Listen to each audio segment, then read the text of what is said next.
Okay, here we are back again with more Mass Effect 2. And we are going to try to get through the rest of this codex. I know it's huge, but I really do like to get into it. So we're going to do my best to get through the rest of it in one episode. Might go a little long, but we'll see. So yeah, I'll continue. Did we do this one? I don't think so. The Prothean Beacon. The beacon was a Prothean artifact unearthed on the Alliance colony of Eden Prime. Its resemblance to the Prothean databanks recovered on Mars provoked immediate interest from the Alliance and the Citadel Council. It proved to be a solid-state data storage device. Ooh, it's an SSD. Nice. Part of a galaxy-spanning comm network similar to the modern extranet. Intact Prothean paleotechnology is rare.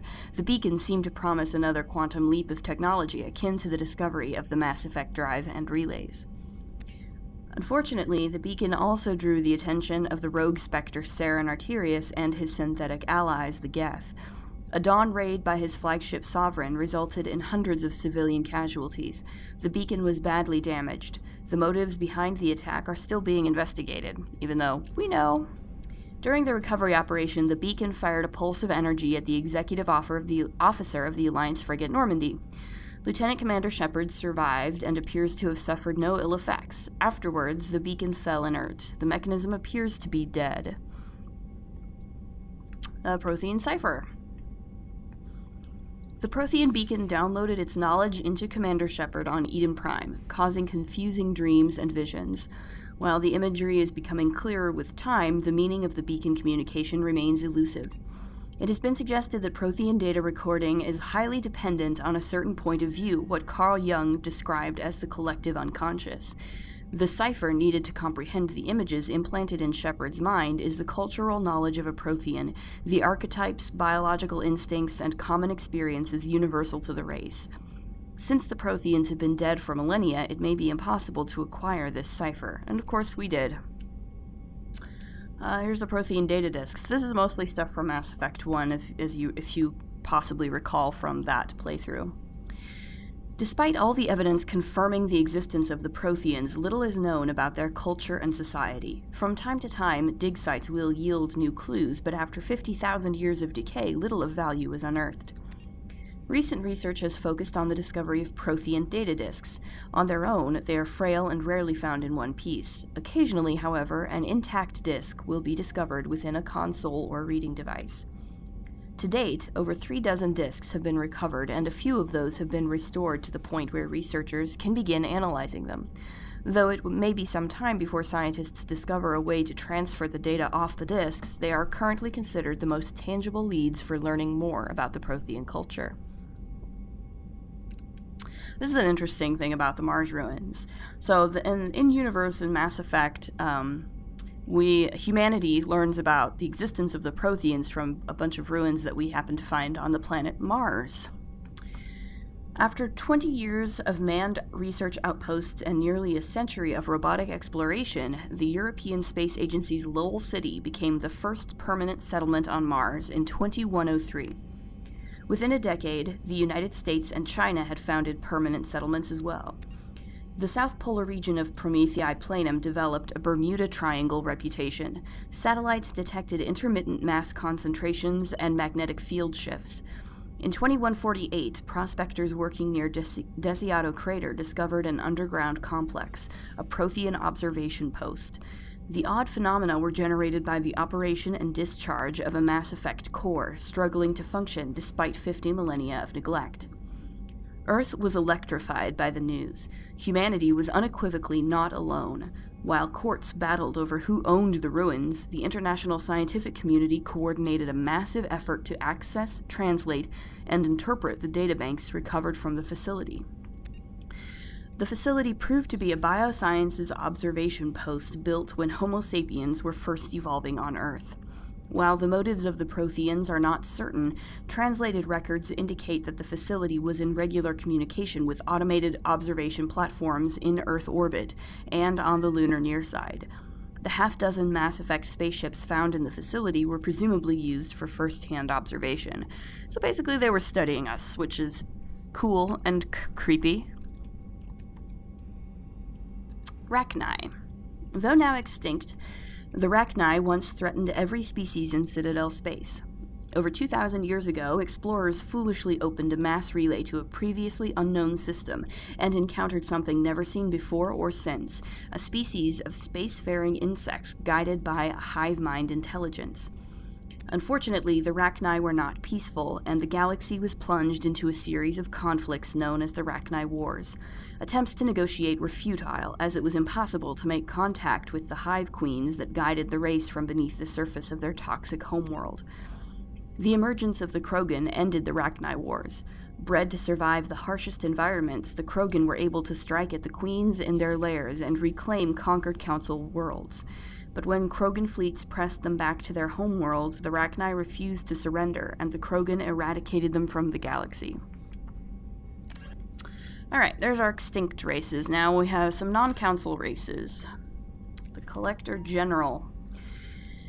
Cerberus xenobiologists, this looks like a new one. Cerberus xenobiologists believed until recently that the Collectors were coordinated by a biotically active caste, similar to other insectoid alien species. New evidence suggests the Collectors have a singular commander, a so-called Collector General that has never been seen on the battlefield. Instead, it selects its minions as remote platforms for its consciousness in a process that has been likened to a biological hack or a cybernetic version of demonic possession. That's gross. So yeah, that's what Harbinger does every time we fight the Collectors. Creepy. The Collector General can send a secure signal to any one of its minions, smoothly take control of their motor functions, and awaken their previously dormant biotic potential.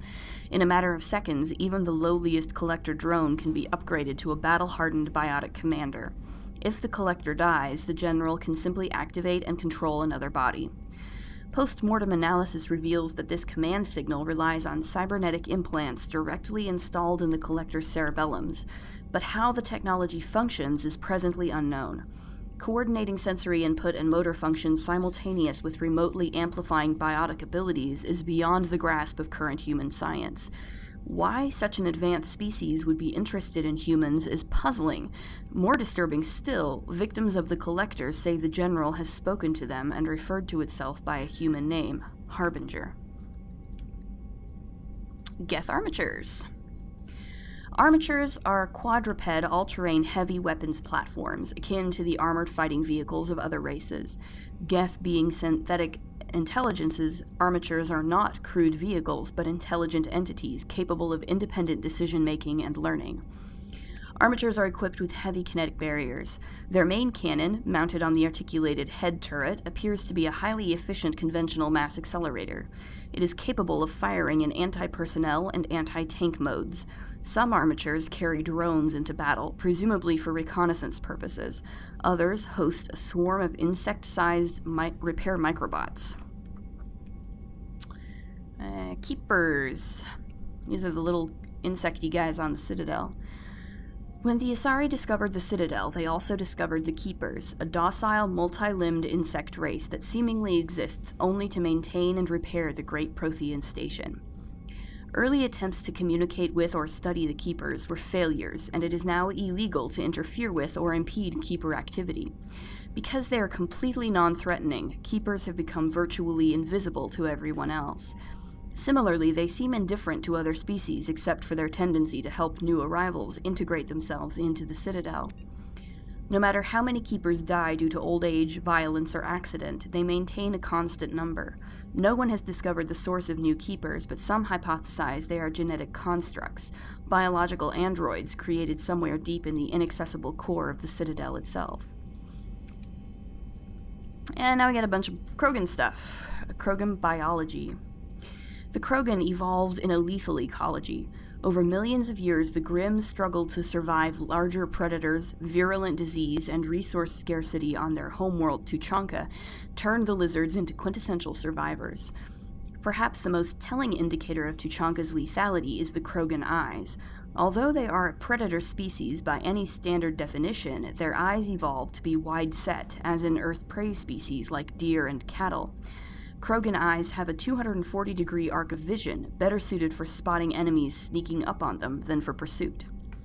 Physically, the Krogan are nigh indestructible. Yeah, I could tell you that, with a tough hide impervious to any melee weapon short of a molecular blade. While they feel pain, it does not affect their ability to concentrate. They have multiple functioning examples of all major organs and can often survive the loss of one or two of any type. Rather than a nervous system, they have an electrically conductive second circulatory system. A Krogan can never be paralyzed. They may lose some of this fluid, but it can be replaced by the body in time. The hump on a Krogan's back stores water and fats that help the Krogan survive lean times. Large humps are a point of pride. Being well fed implies the Krogan is a superior predator. The most widely known biological feature of the Krogan is their incredible birth rate and rapid maturity. Once freed from the hostile cauldron of Tuchanka, the Krogan population swelled into a numberless horde. Only the genophage kept them from outbreeding the combined council races. Now, the rare Krogan females capable of bringing a child to term are treated like strategic resources. Warlords will trade them at diplomacy or, more frequently, fight wars over them. Krogan blood rage. Feared throughout the galaxy as nightmarishly violent warriors, the Krogan are both aided and hobbled by their legendary blood rage. In the grip of that madness, Krogan become seemingly invincible, but are merely totally unresponsive to pain. Blood-enraged Krogan fight regardless of injury level, to the extent that Krogan shorn of all 4 limbs continue gnashing past brain death until total somatic death. The supremely resilient, hyper-violent blood rage is the synergy of 2 aspects of Krogan neurology. The first aspect is a positive feedback loop in which adrenaline, also activated by fear or rage, suppresses serotonin, the brain chemical that induces serenity. The second is the overdeveloped Krogan limbic system. In Krogan, as in humans, fear or rage shifts mental control from the frontal lobes, responsible for reasoning, to the limbic system, responsible for aggression and survival. During that shift, Krogan and humans exhibit diminished capacity for logic and self-control.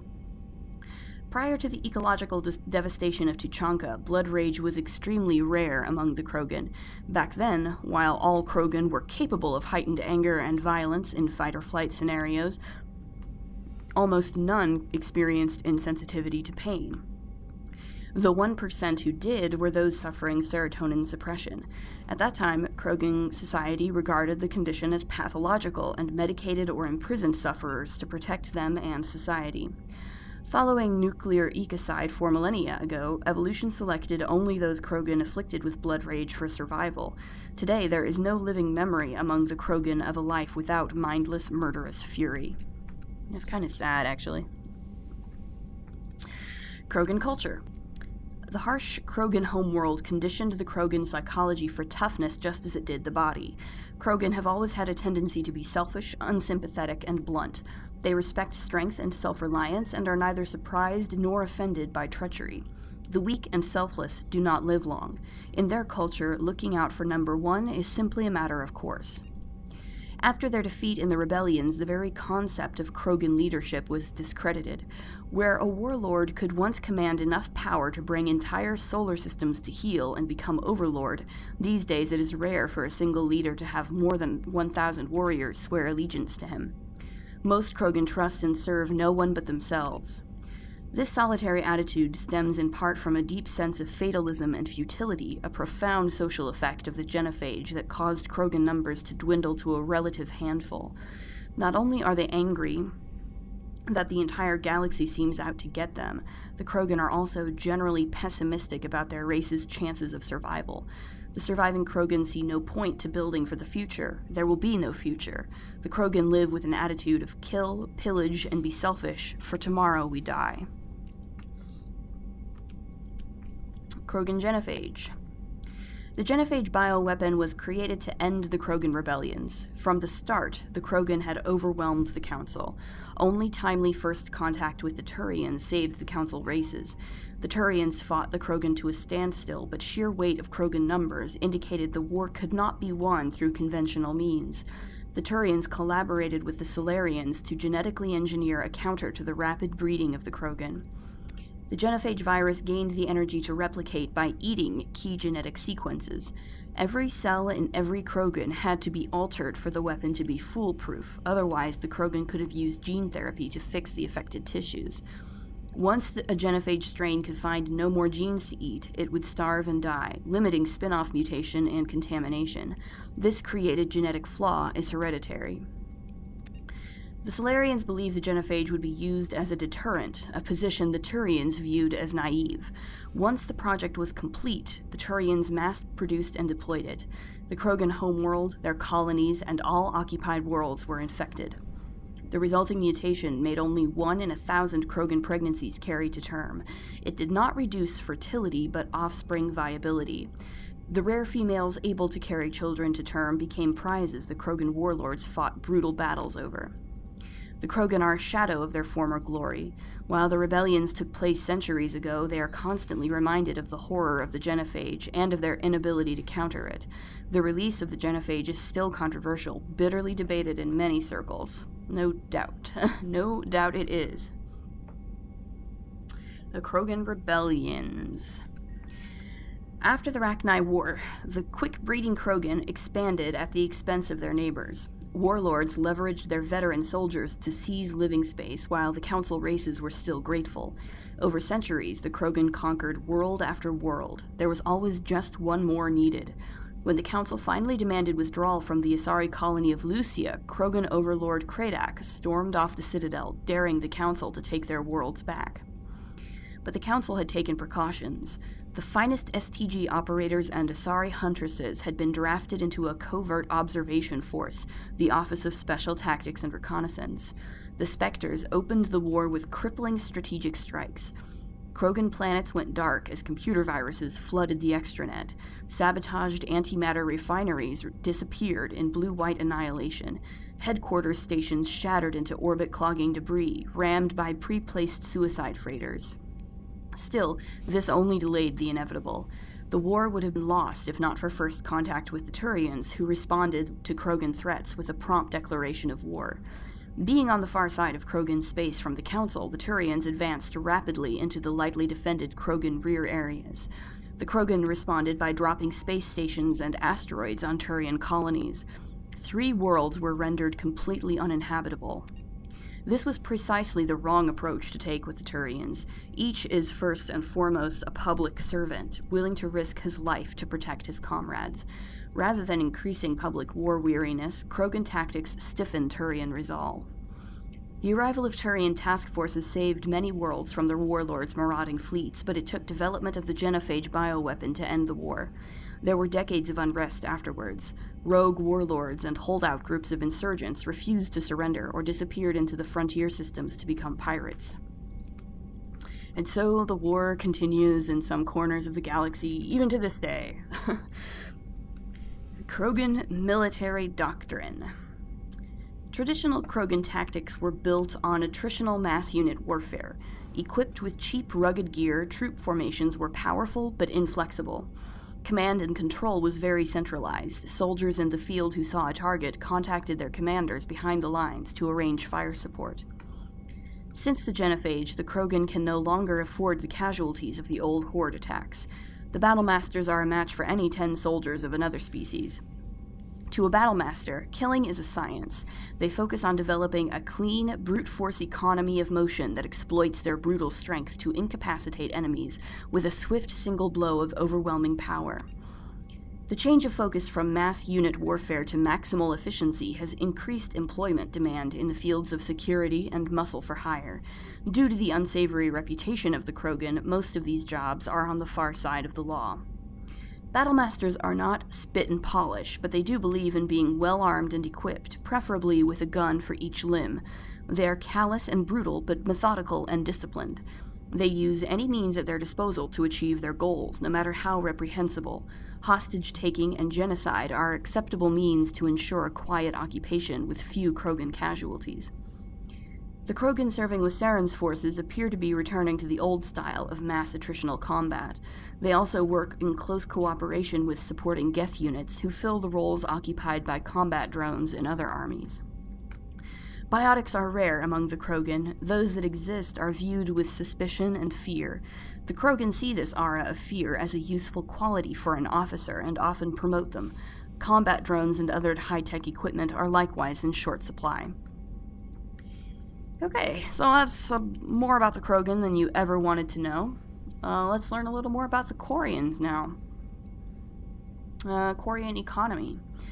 The migrant fleet has little economic base, operating in a state of perpetual hand-to-mouth. While Quarian ships include light manufacturing and assembly plants, they lack heavy industries such as refining and shipbuilding. The fleet has tankers for water purification and oxygen cracking, but the space-intensive nature of agriculture limits food production. A single disaster could destroy the fragile balance. The Quarians earn income in creative ways. Because the government is obliged to provide food, water, air, and medical support for every individual, the Conclave strategically determines the course of the fleet to bring in resources and income. A species who suspects the migrant fleet is heading towards their space often offers a gift of surplus starships, fuel, and resources to convince the Conclave to alter course.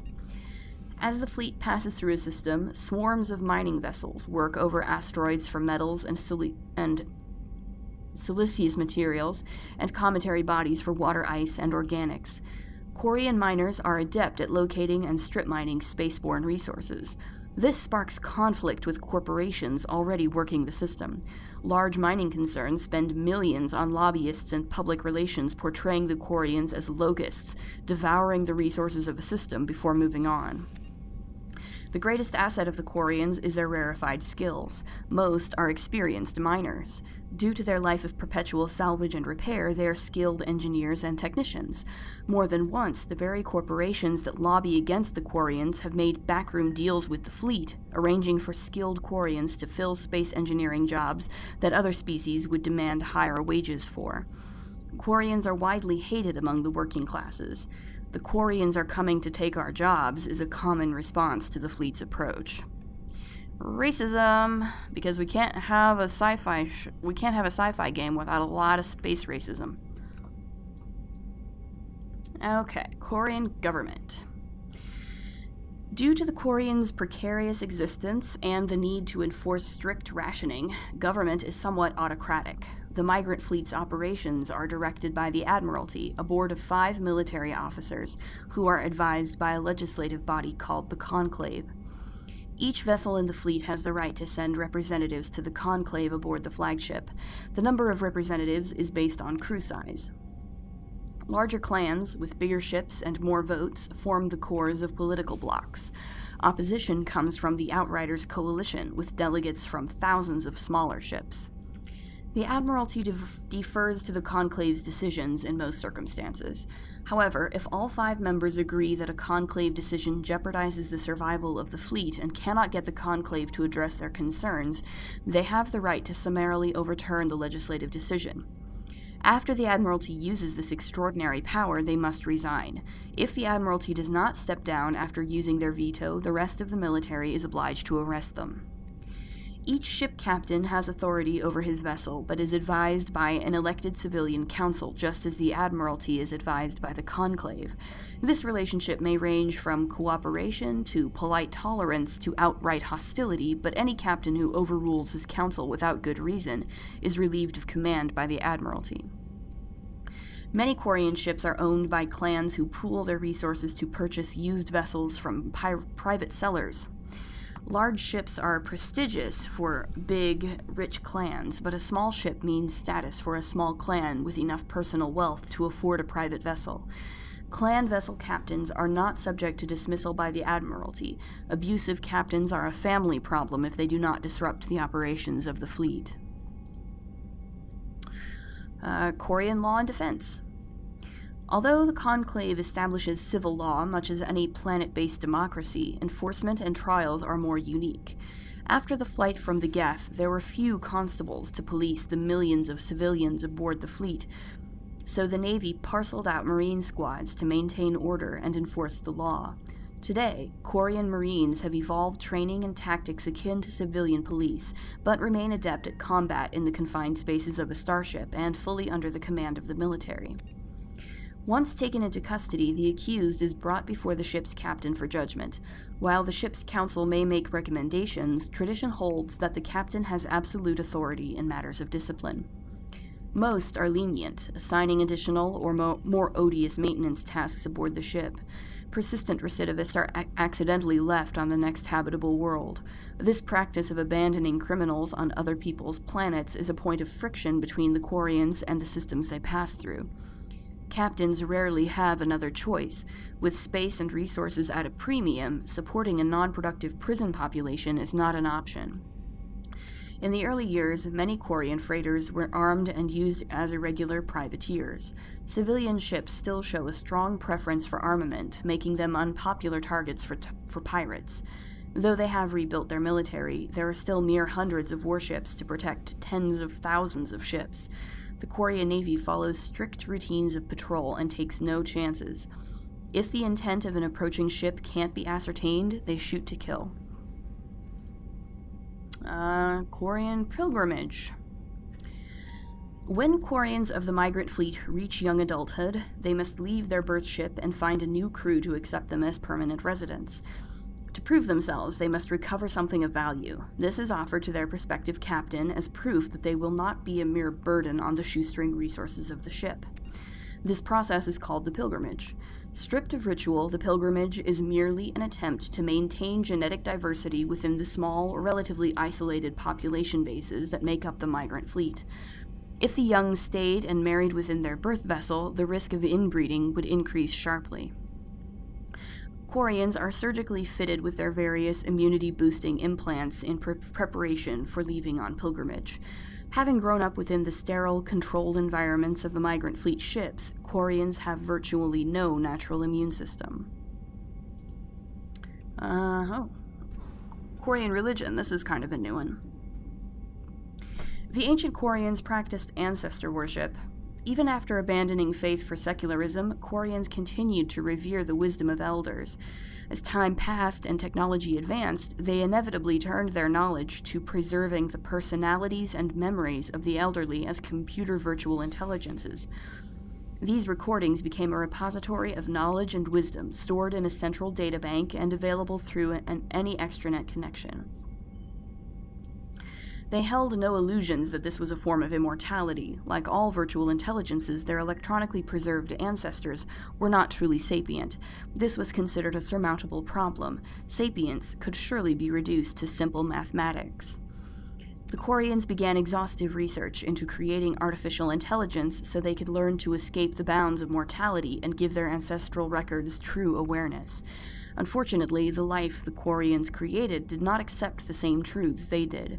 The Geth destroyed the ancestor databanks when they took over. In the centuries since they evacuated their homeworld, most Quarians have returned to religion in various forms.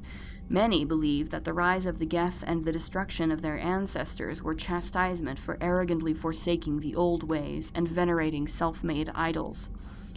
Others have a more philosophical outlook, believing that their race was indeed arrogant, but no supernatural agency lay behind the Geth revolt. Rather, the Quarians' actions wrought their own doom. Either way, every Quarian would agree that their own hubris cost them their homeworld. I'm not sure if they would all agree that, but sure, we'll give them that. We'll give them that. Ooh, lordy. There's so much here. I might skip these ones, Arrival, The Reaper's Secrets, and Cerberus Project Overlord, because they're associated with DLC that I haven't played yet. And I'll probably skip these two as well, because these are also associated with the DLC, that I haven't completely played through yet, so... Yeah, well, we're at about time, so I'll leave it off here, and I'll do my best to get through as much of this as I can in the next episode. So yeah, as always, if you like what you see, please like, comment, subscribe, and we'll see you in the next episode. Later!